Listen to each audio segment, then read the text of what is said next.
Di part 2 kemarin, para hero yang kecewa dengan dunia ini membentuk aliansi dan menguasai Korea Selatan.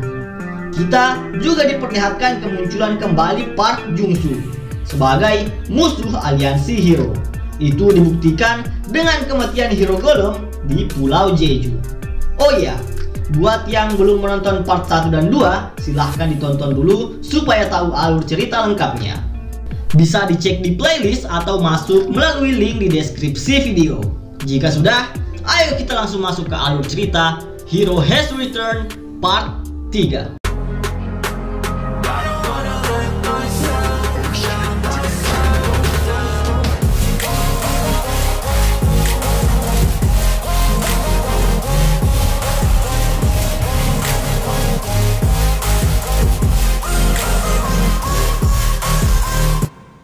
Setelah mengalahkan hero Golem dan menyelamatkan orang-orang, Jung-soo pergi mencari hero Sword dan akan membunuh siapapun yang bekerja sama dengan hero Sword.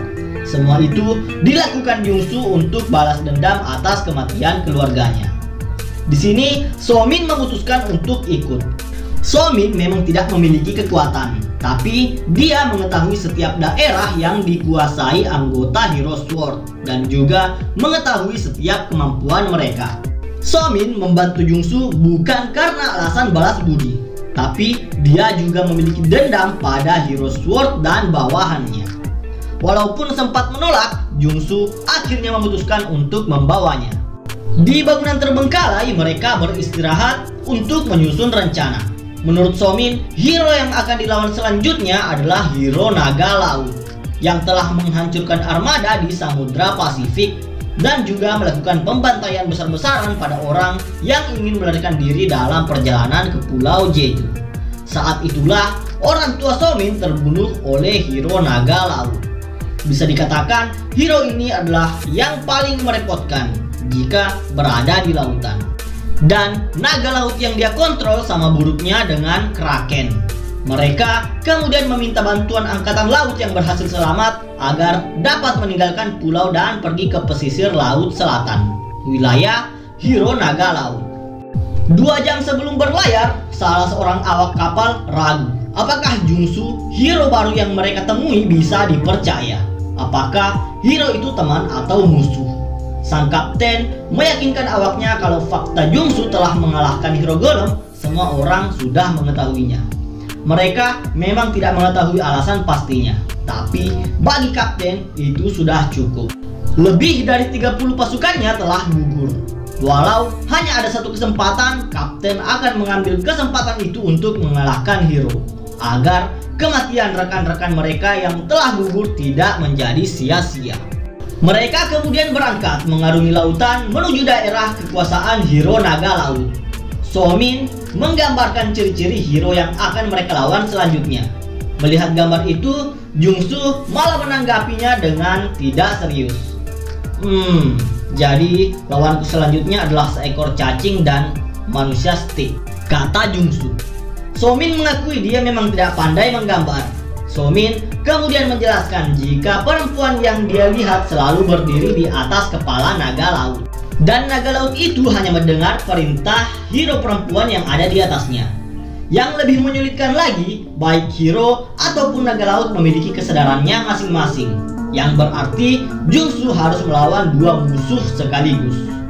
Jung-soo juga menyadari jika pertarungan nanti tidak akan mudah, karena hero naga laut itu seperti tombak dan perisai. Di saat salah satu dari mereka bertahan, maka musuh yang satunya dapat melancarkan serangan. Dan yang lebih berbahaya lagi, Jung-soo dapat menerima serangan dari 2 arah ketika mereka menyerang bersamaan. Tiba-tiba di dek kapal terjadi keributan. Semua awak berlari mengambil posisi karena radar mereka mendeteksi adanya objek asing yang tidak diketahui sedang menuju kapal mereka. Para awak kemudian menembakkan rentetan peluru ke arah objek yang mendekat, yang ternyata itu hanyalah sekelompok ikan yang menghindari pemangsanya. Semua awak kapal menjadi tenang, tetapi Jung-soo sama sekali tidak meninggalkan posisinya dan tetap berdiri di dek kapal. Kalian seharusnya takut karena tokoh utamanya sudah datang ke sini, kata Jung-soo. Tiba-tiba sebuah pusaran air yang sangat besar muncul di depan kapal, diikuti dengan hadirnya hero naga laut yang keluar dari tengah pusaran. Swasin, hero naga laut. Swasin langsung mengetahui orang yang dia lihat di atas kapal adalah hero baru yang telah membunuh rekan mereka, hero Golem. Dia kemudian memerintahkan naga lautnya untuk menghancurkan kapal dan semua orang yang ada di atasnya. Melihat naga laut yang mencoba menyerang, kapten kapal meminta jurumudi untuk menghindar. Tapi Jungsu yang ada di dek kapal teriak dengan suara yang lantang, "Turunkan jangkarnya!" kata Jungsu. Karena ketakutan, awak yang memegang kemudi ingin menghindar dengan memutar haluan kapal. Namun, kapten kapal yang tadinya juga ingin menghindar memilih untuk percaya kepada hero baru yang dia temui dan memberi perintah kepada awaknya untuk menurunkan jangkar seperti yang diminta Jungsu. Jungsu yang berada di dek kapal mengubah tombaknya menjadi tombak perisai. Ansil diaktifkan. Saat tombak perisai diaktifkan, sebuah barier berwarna merah dengan ukuran yang sangat besar melindungi bagian depan kapal. Dan Jungsu meminta semua orang untuk tiarap jika tidak ingin mati. Dan bush! Sebuah benturan antar serangan dan pertahanan kedua hero membuat lautan di sekitar menjadi bergejolak. Di saat Jungsu menahan serangan naga laut, dari ruang komando, kapten meminta semua anggotanya untuk menyerang balik dan mengincar kepala naga laut di mana hero yang mengendalikannya berdiri. Rentetan rudal ditembakkan ke arah naga laut, tapi dengan mudahnya hero Swasin menahan serangan itu. Buh! Kedua kubu dapat bertahan dan menyerang dalam waktu yang bersamaan. Hero dan naga lautnya, begitupun dengan Jungsu berkat bantuan dari kapal perang dan semua awaknya. Dari awal, kapten sudah mengetahui jika senjata modern tidak akan dapat melawan hero. Tujuan utamanya adalah untuk mengalihkan perhatian hero naga laut, agar hero Spear, Jungsu, dapat menyerang saat dia melihat kesempatan. "Terus menyerang, gunakan semua senjata dan amunisi yang kita punya," perintah kapten kapal. Semua senjata dikerahkan, rudal, bahkan senapan mesin, semua ditembakkan ke satu titik. Jungsu menyadari jika bantuan yang dia dapatkan dari arah belakang cukup berguna. Sejak hero naga laut menggunakan lapisan pelindung sihir, kekuatan serangan naga laut menjadi berkurang, yang berarti hero wanita itu membagi mananya dengan naga laut. Jika mereka bisa menguras habis mana hero Swasin, maka ada kesempatan mereka bisa menang. Tapi Swasin mengetahui jika lawannya mulai menyadari kelemahannya. Dia pun melepaskan pertahanannya dan memilih untuk menyerang dengan kekuatan penuh. Swasin mengaktifkan skill The Spear of Atlas dan melempar tombaknya ke arah Jungsu. Bukannya mengenai Jungsu, tombak Swasin justru berbalik. Dengan kemampuan Spear of Atlas, Swasin dapat mengubah arah tombaknya sesuai keinginannya. Dengan mudahnya, dia bisa menghancurkan semua senjata, membunuh semua awak, melubangi kapal, dan membunuh kapten kapal. Jungsu tidak bisa membantu mereka, karena dia tidak bisa meninggalkan posisinya karena harus menahan serangan dari naga laut. Setelah membunuh kapten kapal, tombak Swasin langsung mengarah ke belakang Jungsu. Naga laut dari depan dan tombak dari belakang. "Tamatlah riwayatmu, hero tanpa nama," kata hero Swasin. Dan cas! Jungsu berhasil selamat berkat seorang awak kapal yang mengorbankan dirinya untuk menahan tombak Swasin. Dia adalah awak kapal yang sempat berdebat dengan kaptennya di bibir pantai sebelum kapal berlayar. Walaupun sempat ragu pada hero yang baru ia temui, pada akhir hayatnya dia memilih untuk percaya pada Jungsu dan memohon agar tidak menyia-nyiakan pengorbanannya.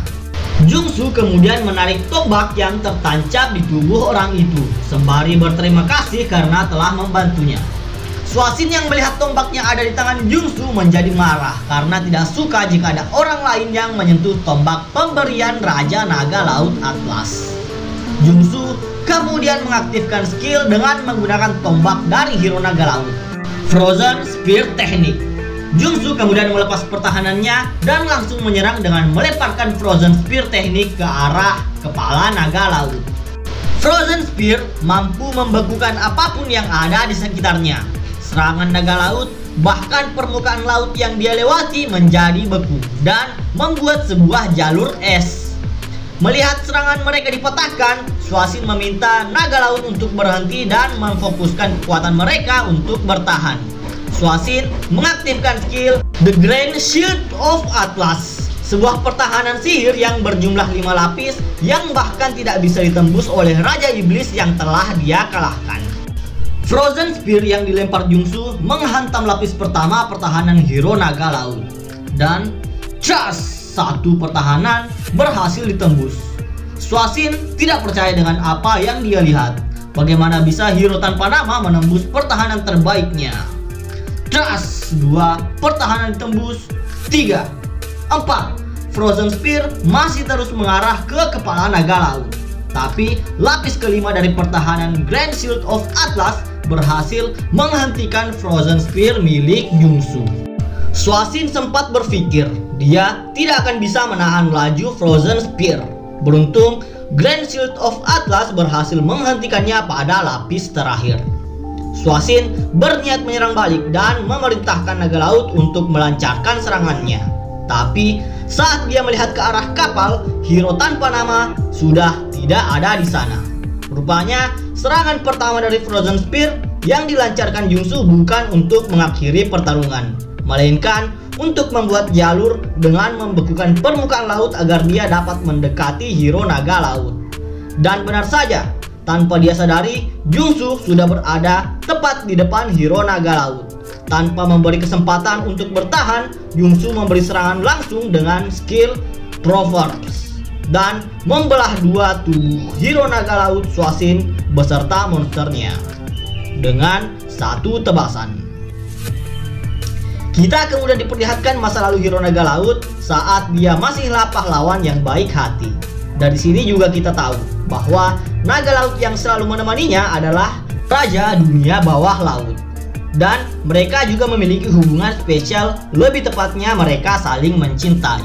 Raja Naga Laut memilih untuk ikut ke dunia manusia karena dia tidak ingin berpisah dengan orang yang dia cintai. Namun ternyata hidup di dunia manusia tidak mudah baginya. Raja Naga Laut tidak bisa mempertahankan wujud manusianya untuk berbaur dengan orang-orang di sekitar. Swasin kemudian memutuskan untuk hidup berdua di pulau terpencil agar kekasihnya tidak perlu memaksakan dirinya lebih jauh lagi. Namun sebelum mereka sampai di pulau tujuan, Raja Naga Laut sudah tidak bisa mempertahankan wujudnya. Dia berubah menjadi naga laut dan tanpa sengaja menghancurkan kapal karena ukurannya yang terlampau besar. Itulah awal hero naga laut menjadi musuh pemerintah dan dianggap sebagai pemberontak sama seperti Hero Sword. Kembali ke topik sebelumnya. Setelah kematian hero naga laut, berita mengenai munculnya pahlawan yang membunuh 2 hero rekan mereka sampai ke telinga Hero Sword. Dan Hero Sword memilih untuk bergerak dan mencari keberadaan hero tanpa nama. Kembali ke Jungsu. Saat dia bertarung melawan hero naga laut, dia mengganti tombak pertamanya menjadi tombak perisai Ansil. Saat itu terjadi, orang-orang di dunia lamanya atau di dunia yang telah dia selamatkan mengetahui jika hero mereka telah memulai aksi balas dendamnya. Mereka pun memutuskan memperbaiki sebanyak mungkin tombak yang mereka bisa. Si gadis dengan topi penyihir mengingat kembali saat pertama kali hero datang ke dunia mereka. Awalnya, Jungsu sama sekali tidak tertarik untuk menyelamatkan dunia. Tujuannya mengalahkan Raja Iblis hanya agar dia dapat kembali dan membalaskan dendam pada Hero Sword. Di antara semua hero yang terpanggil ke dunia ini, hanya Jungsu, hero yang memaksakan diri dengan sangat keras. Jika saat ini dia telah menjadi kuat, baginya itu masihlah belum cukup untuk mengalahkan Hero Sword. Maka sebab itu dia terus berlatih walau orang-orang sudah menganggap itu sudah di luar batas wajar. Bahkan saat menyerang-serang monster, Jungsu maju seorang diri melawan sekumpulan monster dan teman-temannya hanya bisa melihat hero mereka menghabisi semua monster dengan sadisnya. Dia sempat terkena serangan dari bos monster karena bertarung tanpa memperdulikan nyawanya. Tapi karena rasa benci yang sangat dalam, dia terus bangkit, menumpahkan darah semua monster yang menghalanginya dan mengalahkan bos monster tanpa bantuan teman-temannya. Mati, mati, mati kalian semua, kata Jungsu. Karena memaksakan diri terlalu jauh, Baik itu berlatih ataupun melawan monster, Jungsu mendapatkan banyak luka. Tapi baginya luka itu bukanlah masalah asal dia dapat membalaskan kematian keluarganya. Bahkan Raja Iblis yang telah dikalahkan mengakui jika hero yang mereka panggil kali ini benar-benar kuat. Ini adalah kemenangan bagi Jungsu. Dia telah menyelamatkan dunia dan dapat kembali pulang. Jungsu hanya diam dan tidak berkata apa-apa. Dia lalu mendekati Raja Iblis dan menghidupkannya kembali dengan memberi eliksir miracle. Teman-temannya kaget melihat hero membangkitkan Raja Iblis kembali. Raja Iblis tertawa karena kebodohan yang dilakukan hero. Itu dilakukan Jungsu karena rasa belum puas dengan kekuatannya saat ini. Lawan aku sekali lagi. Aku harus terus bertarung agar menjadi lebih kuat. Setelah pertarungan yang panjang, tidak ada yang menyangka jika makhluk yang disebut pembawa malapetaka, seorang Raja Iblis, akan memohon ampunan atas nyawanya. Tidak ada seorang pun yang dapat mengalahkan Jungsu di dunia ini. Yang dipikirkan Jungsu hanyalah kekuatan dan balas dendam. Gadis dengan topi penyihir kemudian berlari dan meminta hero mereka untuk berhenti, karena dia tidak ingin jika hero kehilangan sifat kemanusiaannya.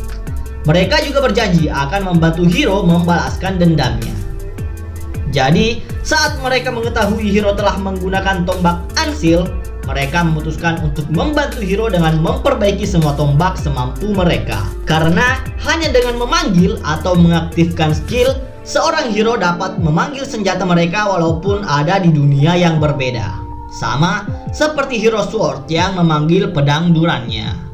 Buat yang belum menontonnya, bisa klik video Hero Has Returned Part 1. Linknya akan saya taruh di deskripsi. Cukup sekian dulu pembahasan kita. Sampai berjumpa di video selanjutnya. Bye bye.